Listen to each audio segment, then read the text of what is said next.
প্রিয় শিক্ষার্থীরা, পিন্টু দাসের বাংলা পড়াশোনা ইউটিউব চ্যানেলে সকলকে স্বাগত। তোমাদের যদি আমার পড়ানো ভালো লাগে তাহলে তোমরা আমার এই চ্যানেলটি সাবস্ক্রাইব করবে এবং শেয়ার করবে ও লাইক করবে। আজকে আমরা দশম শ্রেণীর আফ্রিকা কবিতাটি নিয়ে আলোচনা করব। আজ আমরা পড়াশোনা করব বিশ্বকবি রবীন্দ্রনাথ ঠাকুরের এক অমর সৃষ্টি আফ্রিকা কবিতাটি। বর্তমানে মধ্যশিক্ষা পর্ষদের দশম শ্রেণীর বাংলা বিষয়ের অন্যতম একটি পাঠ্য কবিতা। রবীন্দ্রনাথ ঠাকুর 1861 খ্রিস্টাব্দে 7ই মে জন্মগ্রহণ করেছিলেন কলকাতার জোড়াসাঁকো ঠাকুর বাড়িতে। পিতার নাম মহর্ষি দেবেন্দ্রনাথ ঠাকুর, মাতা সারদা দেবী। পিতামাতার চতুর্দশ সন্তান ছিলেন আমাদের কবিগুরু। তিনি মারা যান 1941 সালের 7ই আগস্ট। মৃত্যুঞ্জয়ী এই কবি দেহে অবশ্য আমাদের সঙ্গে নেই, কিন্তু তার অমর সৃষ্টি সম্ভারের মধ্য দিয়ে আমাদের হৃদয়ে মৃত্যুঞ্জয়ী হয়ে আছেন। আমাদের হৃদয়ে চিরস্থায়ী আসন দখল করে আছেন। ছাপার অক্ষরে তার প্রথম প্রকাশিত কবিতা হিন্দু মেলার উপহার 1875 খ্রিস্টাব্দে আনন্দবাজার পত্রিকায় এটি প্রকাশ পায়। তার সাহিত্য জীবনের অন্যতম কীর্তি নোবেল পুরস্কার লাভ। তার বাংলায় রচিত 3টি কাব্যগ্রন্থ গীতাঞ্জলি, গীতালি এবং গীতিমাল্য, এই 3টি কাব্যের নির্বাচিত কিছু কবিতা তিনি ইংরেজিতে অনুবাদ করেন এবং সেই কবিতা সমষ্টিকে সং অফারিংস নাম দিয়ে প্রকাশ করেন 1912 খ্রিস্টাব্দে। তারই ফলশ্রুতি 1913 খ্রিস্টাব্দে নোবেল পুরস্কার লাভ, যা বাঙালি হিসাবে গর্বের, ভারতীয় হিসাবে গর্বের বিষয়।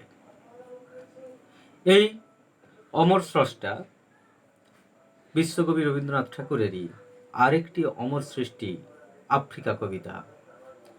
আফ্রিকা কবিতাটি রচিত হয়েছে 1937 খ্রিস্টাব্দের 8ই ফেব্রুয়ারি শান্তিনিকেতনে।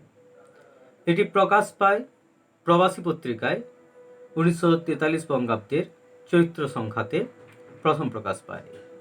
পরবর্তীকালে পত্রপুট নামে একটি কাব্যগ্রন্থ তার দ্বিতীয় সংস্করণে 16 নম্বর কবিতা হিসাবে এটি স্থান পায়, যেটি 1345 বঙ্গাব্দে প্রকাশিত হয়। পরে এই কবিতাটি অবশ্য কবিগুরুর নির্বাচিত কিছু কবিতার সংকলন গ্রন্থ সঞ্চয়িতা তাতেও স্থান পায়। আফ্রিকা কবিতাতে কি রয়েছে না, আফ্রিকা কবিতাতে রয়েছে সাম্রাজ্যবাদের বিরুদ্ধে বিদ্রোহ ঘোষণা, রয়েছে মানবতার জয় ঘোষণা। মানবতার পূজারী কবি রবীন্দ্রনাথ চিরকালই বিশ্বের মানবতার অপমান, লাঞ্ছনা, অত্যাচার তার বিরুদ্ধে গর্জে উঠেছেন। তারই এক অন্যতম প্রমাণ এই আফ্রিকা কবিতাটি। আফ্রিকা কবিতাটির রচনার প্রেক্ষাপট হিসাবে সাহিত্য সমালোচকেরা বিশেষ কিছু তথ্য প্রদর্শন করেন। 1936 খ্রিস্টাব্দে 31শে ডিসেম্বর রবীন্দ্রনাথের সচিব কবি অমিয় চক্রবর্তী বিদেশ থেকে কবিগুরুকে চিঠিতে লেখেন, আমার কেবলই মনে হচ্ছিল আফ্রিকার এই ট্রাইব ইটারনাল নিয়ে আপনি যদি একটি কবিতা লেখেন। আফ্রিকা সম্পর্কে আপনার কোনো কবিতা নেই। এইরকম কবিতা পেলে কীরকম আনন্দ হবে বলতে পারি না। নিবিড় প্রকৃতি ঘেরা আফ্রিকার শান্ত নিরীহ জনজীবনে বিপর্যয় এনেছিল ইউরোপীয় সভ্যতার বর্বর লোক। আফ্রিকার প্রতি সহানুভূতিতে এবং সাম্রাজ্যবাদীদের প্রতি তীব্র ধিক্কারে কবি 1937 খ্রিস্টাব্দে এই কবিতাটি রচনা করেন। প্রেক্ষাপট হিসাবে যদি দেখা যায় যে সেই সময় 1935 সাল ইতালির মুসোলিনি আফ্রিকার আবিসিনিয়া, বর্তমানে যেটি ইথিওপিয়া নামে পরিচিত, সেই স্থানটি দখল করে। এই ঘটনা রবীন্দ্রনাথের মনে ক্ষোভের সঞ্চার করে। শুধু ইতালি কেন, ইউরোপের বিভিন্ন সাম্রাজ্যবাদী শক্তি, ফ্রান্স, ইংল্যান্ড থেকে শুরু করে আরও নানা দেশ, শক্তিধর দেশগুলো আফ্রিকার প্রাকৃতিক সম্পদ এবং সৌন্দর্যে মুগ্ধ হয়ে সেখানে উপনিবেশ স্থাপনের প্রয়াসে এবং সম্পদ লুণ্ঠনের জন্য সেখানে উপনিবেশ স্থাপন করে এবং সেই আফ্রিকাতে আক্রমণ করে এবং সেখানে উপনিবেশ স্থাপন করে আফ্রিকাকে নিজেদের করায়ত্ত করে।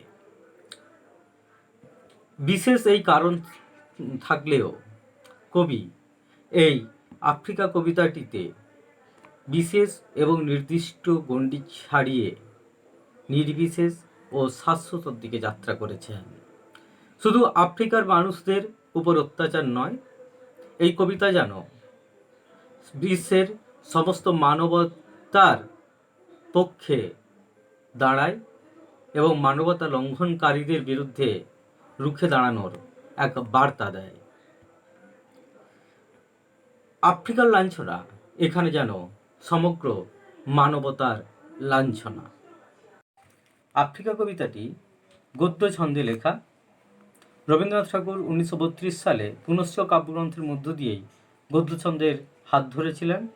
সপ্তক শ্যামলী কাব্যগ্রন্থের পদবে তিনি পত্রপুট কাব্যেও গদ্য ছন্দকে অবলম্বন করেছেন। এই কাব্যের সমস্ত কবিতায় গদ্য ছন্দে রচিত। আফ্রিকা কবিতাটি মোট 4টি স্তবকে বিভক্ত, তার মধ্যে 3টি বড় স্তবক এবং একটি ছোট স্তবক। 4টি স্তবকের মধ্যে প্রথম স্তবকে কবি আফ্রিকার সুন্দর অতীত এবং তার আদিম স্বাতন্ত্র্যকে প্রকাশ করেছেন। দ্বিতীয় স্তবকে সাম্রাজ্যবাদী শক্তির হাতে আফ্রিকার অত্যাচারিত হওয়ার রক্ত ও অশ্রুর কাহিনী ব্যক্ত করেছেন। দ্বিতীয় এবং চতুর্থ স্তবকের মাঝে যে ক্ষুদ্র একটি ছোট স্তবক, তৃতীয় স্তবক, সেখানে সাম্রাজ্যবাদী শক্তির নগ্ন দ্বিচারিতাকে তুলে ধরেছেন। একদিকে আফ্রিকা রক্তক্ষয়ী মূলচক্রী হিসাবে প্রতিভাত হওয়া, দাস ব্যবসায়ীর দল হিসাবে প্রতিভাত হওয়া, অন্যদিকে তাদের নিজেদের দেশে ধ্বনিত হয় দেবতার আরাধনা, সুন্দরের জয়গান। এই দ্বিচারিতাই প্রকাশিত হয়েছে তৃতীয় স্তবকে। চতুর্থ স্তবকে শক্তিধর দেশগুলির প্রতিদ্বন্দ্বিতা ও প্রতিহিংসার অশুভ ধ্বনি প্রকাশ পেয়েছে, যার ফলশ্রুতি দ্বিতীয় বিশ্বযুদ্ধের সমাগম। সভ্যতা যখন সংকটাপন্ন, তখন মানবতার পূজারী কবি ক্ষমার মন্ত্রে আস্থা রেখেই আফ্রিকার কাছে নতজানু হয়েছেন, মানবতার দ্বারস্থ হয়েছেন, মানবতার জাগরণে প্রয়াসী হয়েছেন। দেশ, কাল, ভাষা, ধর্মের ঊর্ধ্বে উঠে তিনি সমস্ত নির্যাতিত মানবাত্মার সঙ্গে যেন সমানুভূতিতে মিশতে চেয়েছেন।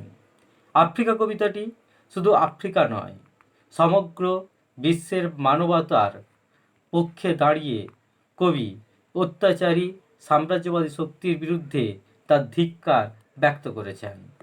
রবীন্দ্র গবেষক উপেন্দ্রনাথ ভট্টাচার্য বলেছেন, ইউরোপের সাম্রাজ্যলোলুপ জাতি কি করিয়া বর্বর অত্যাচারিত দলিত মথিত করিয়া আফ্রিকাকে অধিকার করিল, তাহার এক চিত্র আঁকিয়াছেন পত্রপুট কাব্যের এই কবিতাতে। যাই হোক, এই কবিতার মূল ভাবধারা আমরা জানলাম। এরপরে কবিতার লাইন ধরে ধরে, চরণ ধরে ধরে আমরা কবিতাটিকে বিশ্লেষণ করব। উদ্ভ্রান্ত সেই আদিম যুগে স্রষ্টা যখন নিজের প্রতি অসন্তোষে নতুন সৃষ্টিকে বারবার করছিলেন বিধ্বস্ত, তার সেই অধৈর্যে ঘন ঘন মাথা নাড়ার দিনে রুদ্র সমুদ্রের বাহু প্রাচী ধরিত্রীর বুকের থেকে ছিনিয়ে নিয়ে গেল তোমাকে আফ্রিকা, বাঁধলে তোমাকে বনস্পতির নিবিড় পাহারায় কৃপণ আলোর অন্তঃপুরে। প্রথম স্তবকের প্রথম অংশে কবি বললেন যে উদ্ভ্রান্ত সেই আদিম যুগে, উদ্ভ্রান্ত, যখন উদ্ভ্রান্ত কথার অর্থ হচ্ছে হতজ্ঞান, বিহল। আদিম যুগ কথার অর্থ হচ্ছে প্রাচীন যুগে। স্রষ্টা, স্রষ্টা বলতে বিধাতা পুরুষ। নিজের প্রতি অসন্তোষে, অসন্তোষ কথার অর্থ হচ্ছে অসন্তুষ্ট হওয়া, বিরক্তি প্রকাশ করা। যখন বিধাতা পুরুষ এই জগৎকে সৃষ্টি করছিলেন, তখন তার সৃষ্ট জগৎ তার পছন্দ মতো হচ্ছিল না। সেই জন্য তিনি বারবার তার নতুন সৃষ্টিকে করছিলেন বিধ্বস্ত, ধ্বংস করছিলেন। তিনি ভেঙে গড়ে নতুন করে তৈরি করার চেষ্টা করছিলেন, তার মনের মতো করে গড়ার চেষ্টা করছিলেন। তার সেই ধৈর্যহীনতার দিনে, ঘন ঘন মাথা নাড়ার দিনে তিনি অধৈর্য হয়ে ঘন ঘন মাথা নাড়ছিলেন, যেন তার মধ্যে অসন্তোষ, অতৃপ্তি ছিল তার সৃষ্টির মধ্য দিয়েই। বিধাতা পুরুষ যেন একজন চিরস্রষ্টা, একজন নিখুঁত শিল্পী। সেই নিখুঁত শিল্পীদের মধ্যে একটা অস্থিরতা, অতৃপ্তি থাকে চিরকালই। এই নিখুঁত বিশ্বস্রষ্টা বিধাতা পুরুষ সৃষ্টির, এই জগৎকে সৃষ্টির প্রথম যুগে, সৃষ্টি লগ্নে তিনি যেন নিজের প্রতি সন্তুষ্ট ছিলেন না।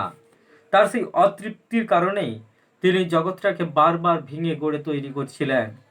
সেই সময়ে প্রাচী ধরিত্রীর বুকের থেকে, ধরিত্রী মানে পৃথিবী, প্রাচী মানে তার পূর্ব দিক, পৃথিবীর পূর্ব দিকের থেকে রুদ্র সমুদ্রের বাহু, রুদ্র মানে ভয়ঙ্কর, ভয়ঙ্কর সমুদ্র, তার বাহু দিয়ে যেন পৃথিবীর পূর্ব দিক থেকে ছিনিয়ে নিয়ে গেল তোমাকে।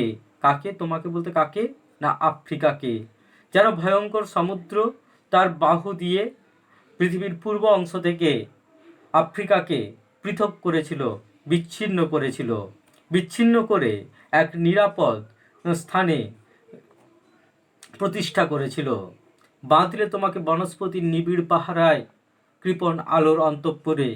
অগাধ সমুদ্র একদিকে যেমন আফ্রিকাকে নিরাপত্তা দেয়, ঠিক তেমনি আফ্রিকাকে নিরাপদে রাখার জন্য যেন স্রষ্টা নিবিড় অরণ্যানীর দ্বারা, অরণ্যানী বলতে বৃক্ষ জাতীয় গাছ, যে গাছের ফুল হয় না কিন্তু ফল হয়, বড় বড় গাছ, সেই বড় বড় গাছ তাদেরকে বলা হচ্ছে বনস্পতি। সেই বনস্পতির নিবিড় পাহারায় যেন কৃপণ আলোর অন্তঃপুরে আফ্রিকাকে, আফ্রিকা মহাদেশকে স্থাপন করেছে। কৃপণ আলোর অন্তঃপুর বলা হচ্ছে কেন? এক বনস্পতির, ঘন বনস্পতি দিয়ে আফ্রিকা এতটাই পরিবেষ্টিত ছিল যে সূর্যের আলো সেই আফ্রিকা মহাদেশের ভেতরে ঠিক মতো প্রবেশ করতে পারেনি। তাই বলা হচ্ছে কৃপণ আলোর অন্তঃপুরে আফ্রিকাকে যেন স্থাপন করেছিল। উপনিষদের ভাবধারায় লালিত কবি মনে করেন এই বিশ্ব সংসারের স্রষ্টা হচ্ছেন এই বিধাতা পুরুষ। তিনি এইভাবেই এই আফ্রিকাকে, সমগ্র জগৎ এবং তার মধ্যস্থিত আফ্রিকা একটা মহাদেশ, তাকে এভাবেই সৃষ্টি করেছিলেন। রবীন্দ্রনাথের এই কাব্যিক এবং দার্শনিক চিন্তাভাবনার অন্তরালে রয়েছে একটি ভূবৈজ্ঞানিক ব্যাখ্যাও। বিভিন্ন মহাদেশের বৈশিষ্ট্য এবং অন্যান্য প্রমাণের ভিত্তিতে 1915 খ্রিস্টাব্দে বিজ্ঞানী আলফ্রেড ওয়েগনার সিদ্ধান্ত করেন যে বহু প্রাচীনকালে সব মহাদেশই একটি ভূখণ্ডের অন্তর্গত ছিল। টেকটনিক প্লেটগুলির স্থানান্তর ঘটায় একসময় আফ্রিকান প্লেটের সৃষ্টি হয় এবং প্রাচ্য মহাদেশ থেকে বিচ্ছিন্ন হয়ে গড়ে ওঠে আফ্রিকা মহাদেশ।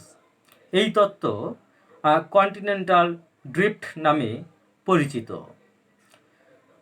ভূবৈজ্ঞানিক দিক থেকেই হোক আর দার্শনিক বা কাব্যিক দিক থেকেই হোক না কেন, আফ্রিকা ছিল অন্যান্য মহাদেশ থেকে বিচ্ছিন্ন। ভৌগোলিক অবস্থান যদি দেখি আফ্রিকার, তাহলে দেখতে পাবো জলবেষ্টিত এই মহাদেশ। আফ্রিকার পূর্বে রয়েছে ভারত মহাসাগর, পশ্চিমে রয়েছে আটলান্টিক মহাসাগর, দক্ষিণে রয়েছে কুমেরু মহাসাগর এবং উত্তরে ভূমধ্যসাগর।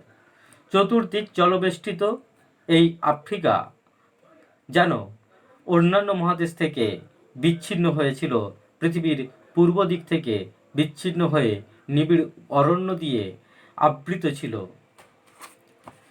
সেখানে নিভৃত অবকাশে তুমি সংগ্রহ করেছিলে দুর্গমের রহস্য, চিনেছিলে জল স্থল আকাশের দুর্বোধ সংকেত, প্রকৃতির দৃষ্টি অতীত জাদু মন্ত্র জাগাচ্ছিল তোমার চেতনাতীত মনে।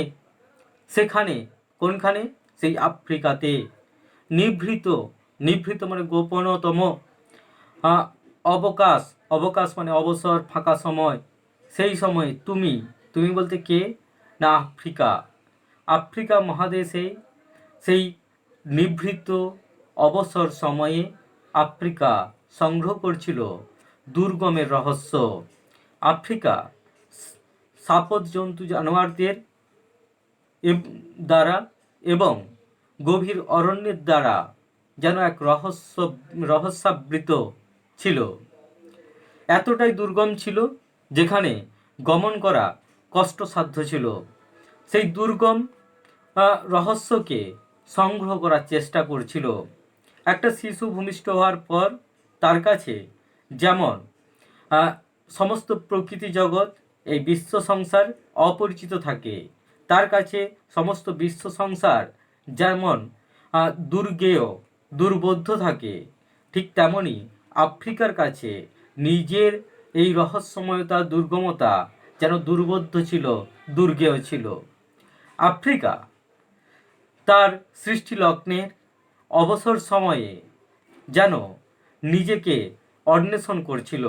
যেমন একটি নবজাত শিশু ধীরে ধীরে এই জগৎকে, এই জগৎ সংসারকে চেনার চেষ্টা করে আত্ম অন্বেষণের মধ্য দিয়ে, ঠিক তেমনি আত্ম অন্বেষণের মধ্য দিয়ে আফ্রিকা নিজের প্রকৃতিকে, নিজের দুর্গমতাকে চেনার চেষ্টা করছিল।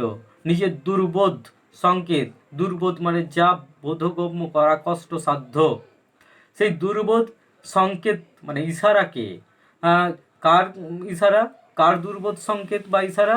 না, তার প্রাকৃতিক প্রকৃতি।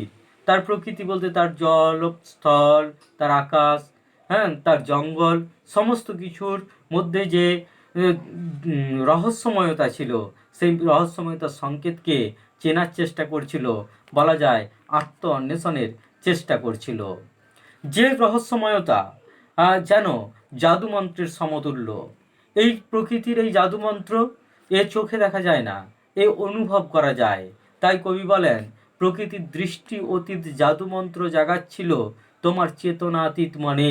তোমার বলতে কার? না, তোমার বলতে আফ্রিকার। চেতনাতীত, চেতনার অতীত।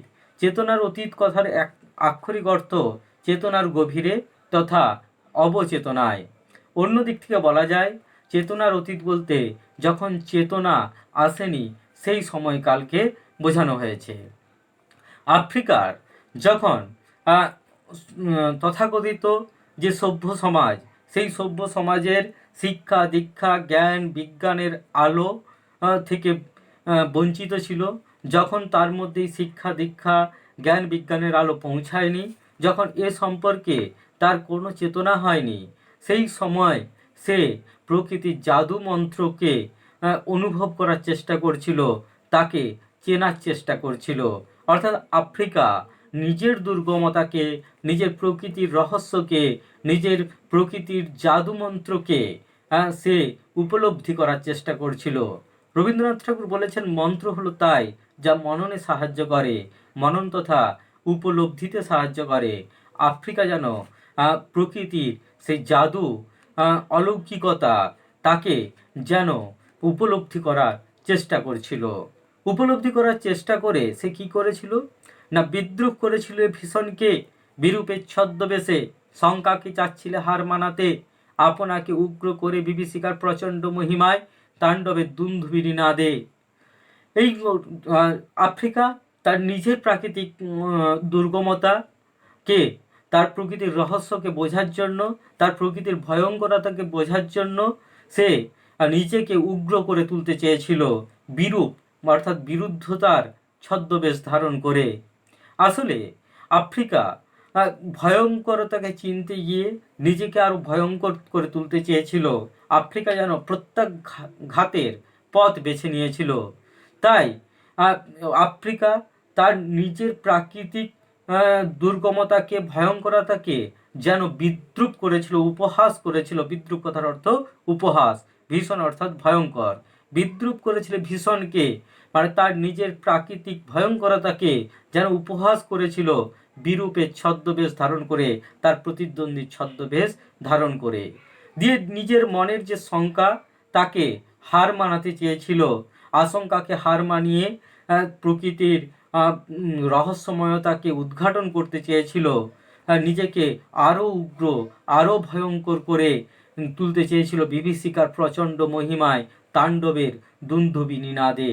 তাণ্ডব বলতে উদ্দাম নৃত্য, দুন্দুভি বা রণবাদ্য বিশেষ, নিনাদ মানে তার আওয়াজ বা রণবাদ্যের শব্দ। তাহলে উদ্দাম নৃত্য করেছিল বিভীষিকাময় হয়ে, নিজেকে উগ্র করে, হ্যাঁ, এবং যেন সেই যুদ্ধের বা তাণ্ডবের দুন্দুভি নিনাদ বাজিয়েছিল। অর্থাৎ নিজেকে উগ্র করে যুদ্ধং দেহি মনোভাব নিয়ে আফ্রিকা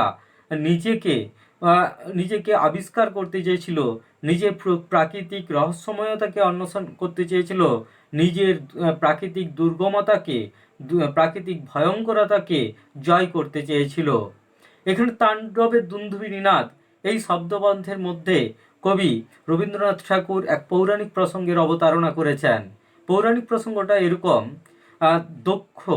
দক্ষের কন্যা সতীকে বিয়ে করে শিব তথা মহাদেব, দক্ষের তোমার অসম্মতিতেই।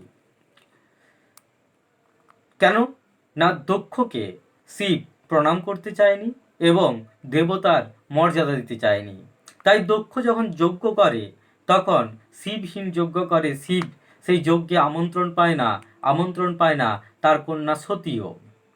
কিন্তু সতী পিতার এই রাগ অভিমান লক্ষ্য করে পিতার না ডাকলেও সেখানে সে যেতে চায়, অনুমতি চায় শিবের। শিব অনুমতি দেয়নি। তখন সতী তার মহাবিদ্যা প্রদর্শন করে শিবের সামনে। সেই রূপ দেখে শিব তাকে তার বাপের বাড়িতে যাওয়ার অনুমতি দেয়। বাপের বাড়িতে গিয়ে সেখানে বহু জনের সামনে তার স্বামী শিবের অপমান প্রত্যক্ষ করে, অপমানের কথা শ্রবণ করে সে নিজে অপমানিত হয় এবং দক্ষের করা যজ্ঞের আগুনে নিজেকে আহুতি দেয়। শিব এদিকে ধ্যানে এসব ঘটনায় জানতে পেরে সে শ্বশুর বাড়ি তথা দক্ষের কাছে যায়। স্ত্রীর মৃতদেহ কোলে নিয়ে তাণ্ডব নৃত্য শুরু করে। সেই তাণ্ডব নৃত্যের ফলে যেন প্রলয় ঘটে যাবে। সেই প্রলয়ের আশঙ্কাতে বিষ্ণু তার চক্রের দ্বারা সতীর দেহকে ছিন্ন বিচ্ছিন্ন করে দেয়। এই হলো শিবের তাণ্ডব নৃত্য। শিবের তাণ্ডব নৃত্য যেন এক ভয়ঙ্করতার প্রতীক। আফ্রিকা যেন নিজেকে সেইরকম উগ্র, সেইরকম ভয়ঙ্কর করে তার নিজের প্রকৃতির ভয়ঙ্করতাকে, যেন প্রকৃতির দুর্গমতাকে যেন জয় করতে চেয়েছিল, আবিষ্কার করতে চেয়েছিল, বুঝতে চেয়েছিল, উপলব্ধি করতে চেয়েছিল।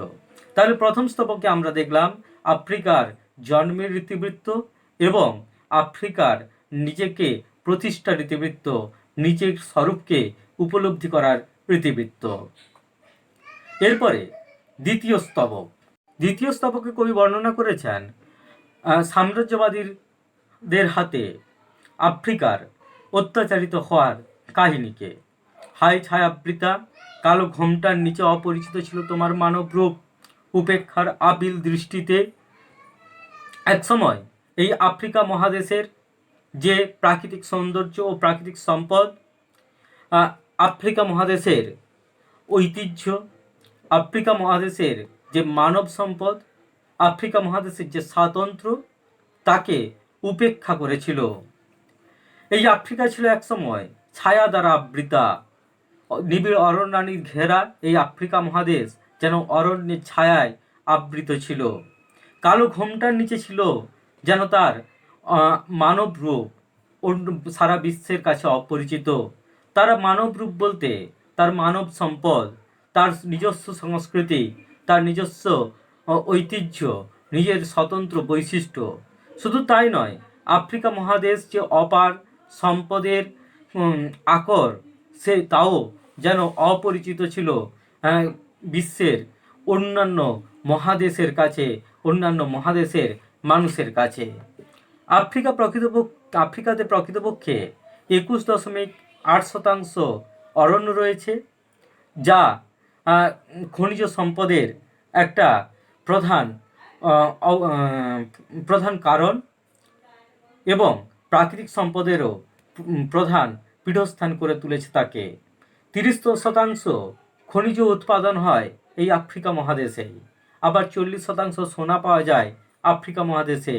বিশ্বের 90% প্লাটিনাম রয়েছে আফ্রিকাতে। স্বাভাবিক কারণে আফ্রিকা মহাদেশের সমৃদ্ধ, প্রাকৃতিক সমৃদ্ধ, খনিজ সমৃদ্ধ যেন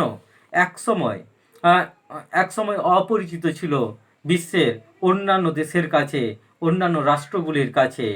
তাই বলেছে অপরিচিত ছিল তোমার মানবরূপ। মানবরূপ শুধু তাদের মানব সম্পদকে ইঙ্গিত করছে না, তার যেন প্রাকৃতিক সৌন্দর্যকেও, তার স্বতন্ত্র বৈশিষ্ট্যকেও, তার ঐতিহ্যকেও ইঙ্গিত করছে।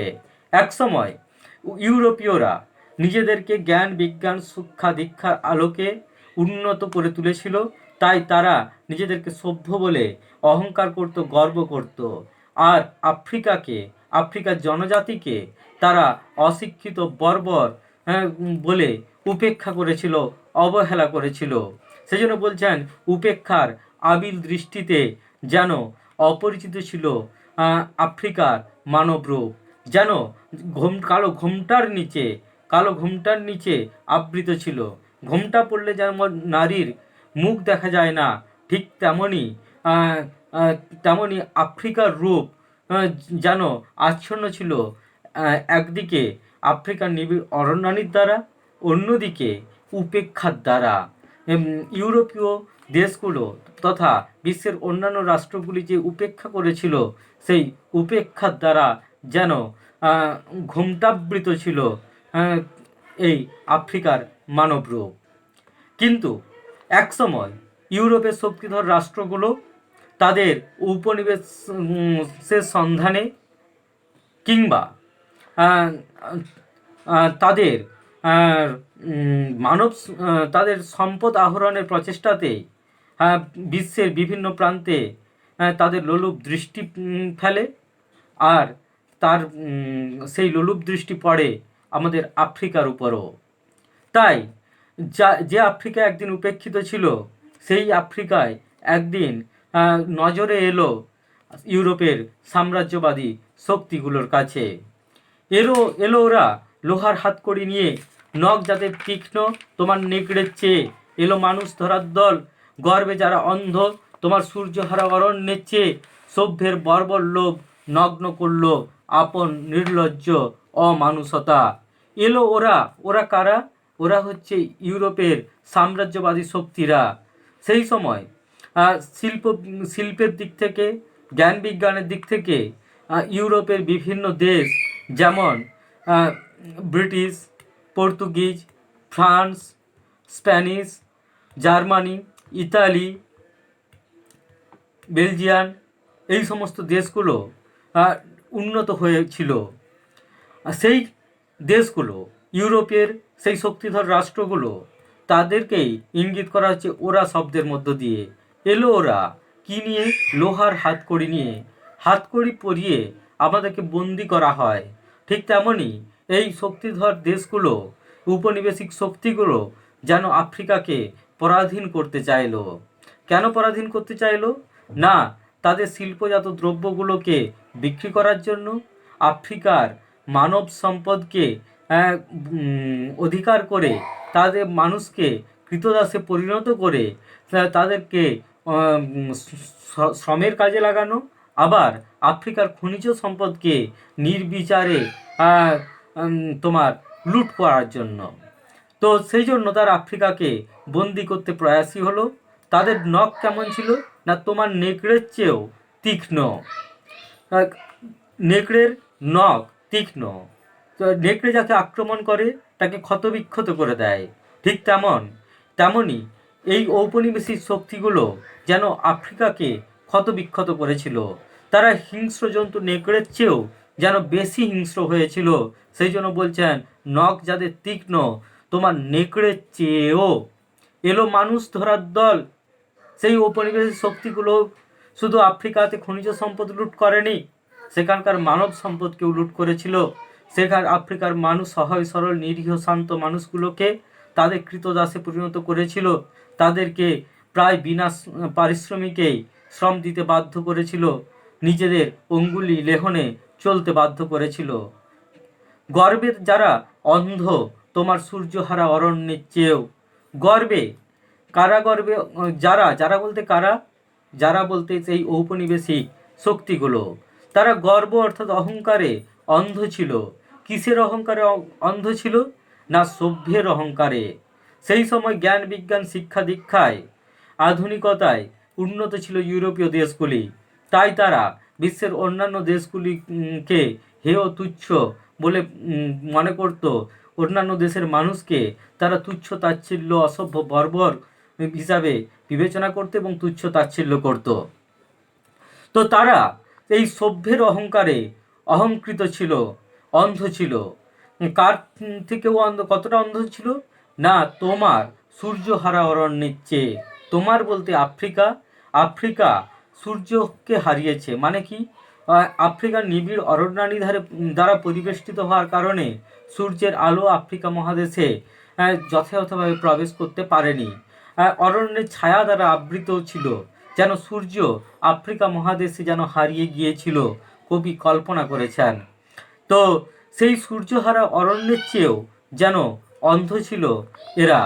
তারা প্রকৃত মনুষ্যত্বকে দেখতে পায়নি।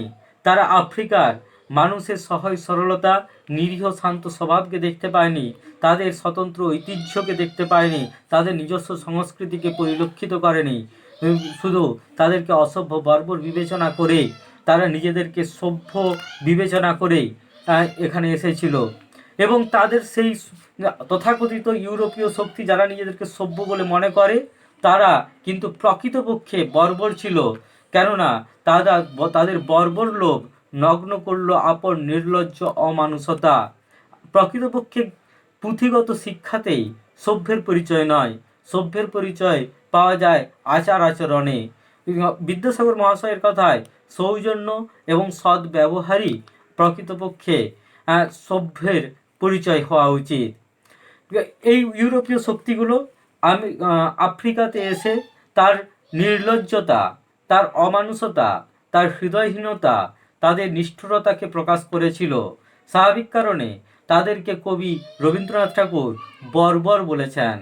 তারা সম্পদের লোভে এতটাই লুব্ধ হয়েছিল যে তাদের সেই লোভের কারণেই তাদের মধ্যে থাকা নগ্ন রূপ, তাদের মধ্যে থাকা বর্বরতার নগ্ন রূপ যেন উন্মোচিত হয়েছিল আফ্রিকায়। তারা নিজেদেরকে সভ্য বলে পরিগণিত করলেও, সভ্যতার মুখোশ পরে থাকলেও, প্রকৃতপক্ষে তারা আচার আচরণে বর্বরতার পরিচয় দিয়েছিল তাদের লোভের চরিতার্থ করতে গিয়ে। তাদের সেই অত্যাচার, সেই ইউরোপীয় শক্তির অত্যাচারে আফ্রিকার মানুষেরা ব্যথিত হয়েছিল, কষ্ট পেয়েছিল, যন্ত্রণা পেয়েছিল। আর সেই ব্যথা, বেদনা, যন্ত্রণা যেন কান্নার মাধ্যমে প্রকাশিত হয়েছিল। সেই কান্নাই ছিল তাদের নীরব প্রতিবাদ।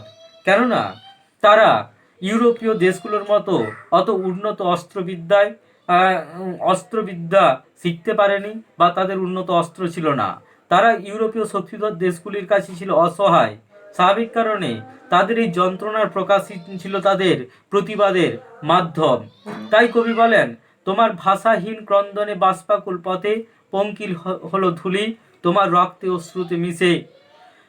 ইউরোপীয় শক্তিগুলা আফ্রিকাকে দখল করেছে, আফ্রিকার খনিজ সম্পদকে লুট করেছে, আফ্রিকার অরণ্যের সৌন্দর্যকে নষ্ট করেছে, আফ্রিকার মানব সম্পদকে কৃতদাসে পরিণত করেছে।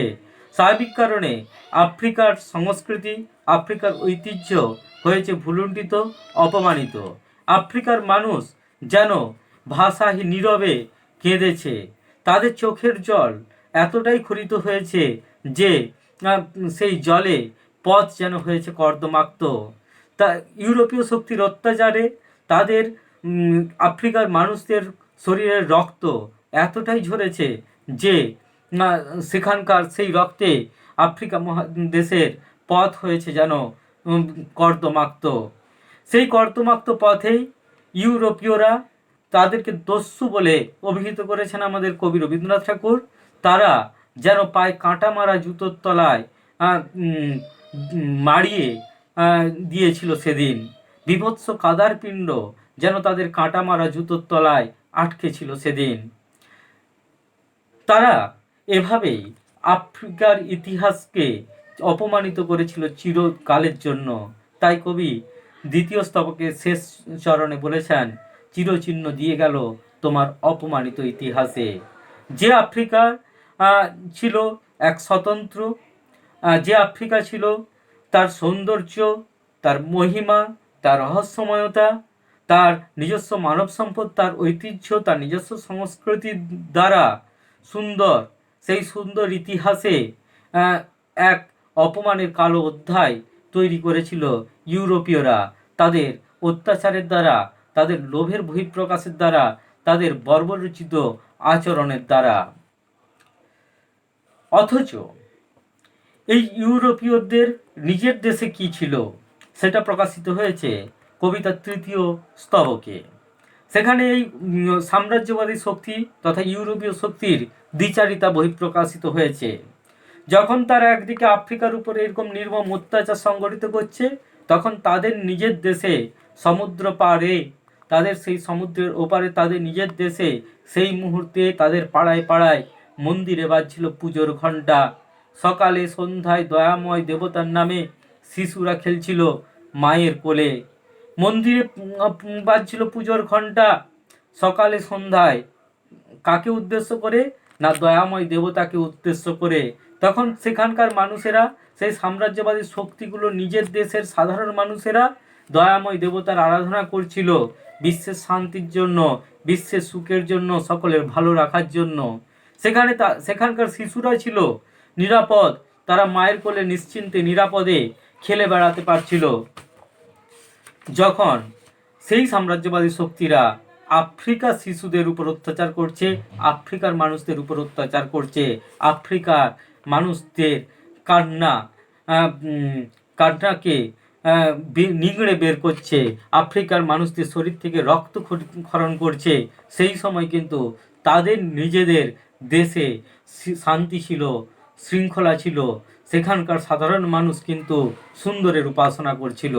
তাই তো কবির সঙ্গীতে বেজে উঠেছিল সুন্দরের আরাধনা। যা কিছু সুন্দর তা প্রতিষ্ঠা করার জন্য সেখানকার কবিরা সঙ্গীত বাজিয়েছিল, তাদের মনের অনুভূতির বহিঃপ্রকাশ ঘটিয়েছিল। সেখানকার সাধারণ মানুষ, সেখানকার কবিরা যতই শান্তি চাক, সুন্দর চাক, আফ্রিকার শাসকেরা, ইউরোপের শাসকেরা, ইউরোপের শক্তিধর রাষ্ট্রগুলির রাষ্ট্রনেতারা কিন্তু তাদের লোভের বহিঃপ্রকাশ ঘটিয়েছিল, বর্বরতার বহিঃপ্রকাশ ঘটিয়েছিল আফ্রিকাতে। শেষ স্তবকে কবি এই অত্যাচারী শাসক গোষ্ঠীর অত্যাচারের শেষ যেমন প্রত্যক্ষ করেছেন, তেমনি নিজে মানবতার পূজারী হয়ে মানবতার বিজয় ঘোষণাতে প্রয়াসী হয়েছেন। শেষ স্তবকে কি বলেছেন? আজ যখন পশ্চিম দিগন্তে প্রদোষকাল, ঝঞ্ঝা বাতাসের ঊর্ধ্বশ্বাস, যখন গুপ্ত গহ্বর থেকে পশুরা বেরিয়ে এলো, অশুভ ধ্বনিতে ঘোষণা করলো দিনের অন্তিম কাল। এসো যুগান্তের কবি, আসন্ন সন্ধ্যা শেষ রোদসিপাতে দাঁড়াবো এই মানহারা মানবের দ্বারে, বলো ক্ষমা করো হিংস্র প্রলাপের মধ্যে, সেই হোক তোমার সভ্যতার শেষ পুণ্যবাণী। আজ যখন পশ্চিম দিগন্তে প্রদোষকাল, পশ্চিম দুনিয়ার দেশগুলো তথা ইউরোপের দেশগুলোই ঔপনিবেশিক স্থাপনের প্রতিযোগিতায়, শিল্পজাত বাজার দখলের প্রতিযোগিতায়, নিজেদের ক্ষমতা অর্জনের প্রতিযোগিতায়, যখন নিজেদের মধ্যেই লড়াইয়ে লড়াইয়ে মুখোমুখি হতে চলেছে। যখন আজ পশ্চিম দিগন্তে প্রদোষকাল, প্রদোষ হচ্ছে সন্ধ্যা লগ্ন, তাদের সভ্যতার যেন সন্ধ্যার ঘনিয়ে এসেছে। ঝঞ্ঝা বাতাসের রুদ্ধশ্বাস, ঝঞ্ঝা বাতাস, রুদ্ধশ্বাস, এই শব্দগুলো যেন দ্বিতীয় বিশ্বযুদ্ধকে ইঙ্গিত করে। প্রথম বিশ্বযুদ্ধ আমরা জানি 1914 সালে যার সূচনা, আর দ্বিতীয় শেষ হয়েছিল 1919 নাগাদ। আর দ্বিতীয় বিশ্বযুদ্ধের সূচনা হয়েছিল 1939 সালে। 39 থেকে 45 এই সময়কালটা দ্বিতীয় বিশ্বযুদ্ধের সময়কাল। তো এর মাঝামাঝি সময়ে এই কবিতাটি রচিত হচ্ছে 1937 খ্রিস্টাব্দে সময়ে। তাহলে এই সময় তখন দ্বিতীয় বিশ্বযুদ্ধ আসন্ন। কবি প্রত্যক্ষ করেছেন ইউরোপীয় শক্তিগুলো দ্বিতীয় বিশ্বযুদ্ধে লড়ার জন্য যেন প্রস্তুত হয়ে যাচ্ছে। কেন না, তারা প্রত্যেকেই চাইছে যে শ্রেষ্ঠ হতে, নিজেদেরকে শ্রেষ্ঠ জাতি, শ্রেষ্ঠ দেশ হিসাবে প্রতিপন্ন করতে। তাই তারা নিজেদের মধ্যে সংঘাতে যখন লিপ্ত হতে চলেছে, তখন যেন তারা নিজেদের বিনাশকেই ডেকে আনছে পক্ষান্তরে। কবি এরকমই মনে করেন। তাই তো বলেন যে পশ্চিম দিগন্তে যখন প্রদোষকাল, সন্ধ্যা যেন ঘনিয়ে আসছে এবং ঝঞ্ঝা বাতাসে, ঝঞ্ঝা মানে ঝড়, যে বাতাসে ঝড় হওয়ার আগে যেমন চারদিক রুদ্ধশ্বাস হয়ে যায়, থমথমে হয়ে যায়, ঠিক তেমনই যেন গোটা বিশ্ব যেন প্রস্তুতি নিচ্ছে দ্বিতীয় বিশ্বযুদ্ধের। সেই রকম সময়ে যখন গুপ্ত গহ্বর থেকে পশুরা বেরিয়ে এলো, এই পশুরা বলতে ইউরোপীয় শক্তিগুলোকে বলা হচ্ছে, তাদেরকে পশুর সঙ্গে তুলনা করা হচ্ছে। আফ্রিকা মহাদেশের পশুরা ছিল হিংস্র। হ্যাঁ, এই হিংস্র পশুদের মতোই ইউরোপীয় শক্তিগুলোর লোভ ছিল, তাদের নিষ্ঠুরতা ছিল। তাই তাদেরকে পশুর সঙ্গে তুলনা করছেন। এবং তারা যেন গুপ্ত গহ্বর থেকে বেরিয়ে এলো। গুপ্ত গহ্বর থেকে বেরিয়ে এলো কেন? তারা এতদিন যেন আড়ালে থেকে তোমার কূটনৈতিক সংগ্রামে লিপ্ত ছিল। এতদিন যেন আড়ালে থেকে পরস্পরের বিরুদ্ধে লড়াই করছিল, যাকে বলা হয় ঠান্ডা লড়াই করছিল। তারা যেন সম্মুখ সমরে লড়াই করার জন্য যেন এখন প্রস্তুত। তাই কবি বলছেন যেন গুপ্ত গহ্বর থেকে এই পশুরা তথা ইউরোপীয় সাম্রাজ্যবাদী শক্তিরা বেরিয়ে এলো এবং তাদের অশুভ ধ্বনিতে ঘোষণা করলো দিনের অন্তিম কাল। অশুভ ধ্বনি কি না? অশুভ ধ্বনি হচ্ছে সংগ্রামের ধ্বনি। নিজেদের অধিকার, নিজেদেরকে শ্রেষ্ঠ প্রতিপন্ন করার জন্য যে যুদ্ধ ঘোষণার ধ্বনি, সেই ঘোষণার ধ্বনিই হচ্ছে অশুভ ধ্বনি। নিজেদেরকে আরও সমৃদ্ধ করার, নিজেদেরকে সমগ্র বিশ্বের অধীশ্বর করার জন্য যে যুদ্ধের ঘোষণার ধ্বনি, সেই ধ্বনি হচ্ছে অশুভ ধ্বনি। সেই অশুভ ধ্বনিতে ঘোষণা করলো যখন দিনের অন্তিম কাল, একটা সুন্দর সুস্থ যুগের, একটা সুস্থ সুন্দর দিনের অন্তিম লগ্ন যখন তারা ঘোষণা করতে চলেছে, তখন কবি একজন মানবতার পূজারী হিসাবে মানবতার লাঞ্ছনাকে সহ্য করতে পারেননি।